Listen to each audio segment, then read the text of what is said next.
और प्रियंका, जैसे कि हम सबों को ही जाना था कि छत्तीसगढ़ में लोकसभा चुनाव अब ज्यादा दिन नहीं बाँचे हैं। हाँ।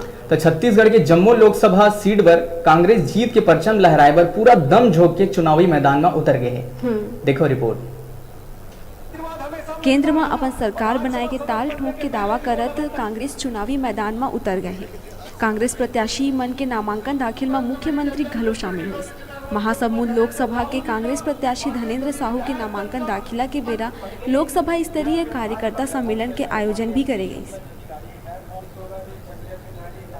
बस्तर में नामांकन का आखिरी दिन था, वहाँ हम लोगों ने नामांकन कराया और उसके बाद यहाँ धनेन्द्र साहू जी प्रत्याशी घोषित हुए हैं। अखिल भारतीय कांग्रेस कमेटी की ओर से हमारे अधिकृत प्रत्याशी आज उन्होंने नामांकन भरा और कार्यकर्ता सम्मेलन का भी आयोजन किया गया है।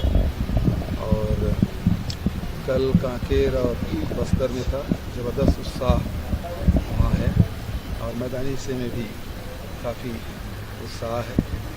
भारतीय जनता पार्टी ने जो सब कुछ बदल डालूंगा के तर्ज पे सारे 10 प्रत्याशियों की टिकट उन्होंने काटी है, ये उनके हताशा का परिचायक है। वो हताश है, निराश है और छत्तीसगढ़ से वो उम्मीद छोड़ चुके हैं।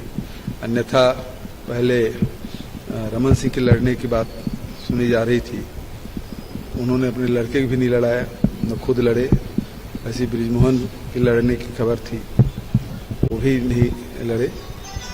तो इससे स्पष्ट है कि भारतीय जनता पार्टी की शीर्ष नेतृत्व है छत्तीसगढ़ में अपनी पराजय स्वीकार कर ली है। मुख्यमंत्री भाजपा ऊपर निशाना साधत कहीं टारगेट वो मन फिक्स करते फिर हासिल हमन करते, लिहाजा आए वाले वक्त बताही कि कांग्रेस अपन दाव में कैसे खरा उतरी।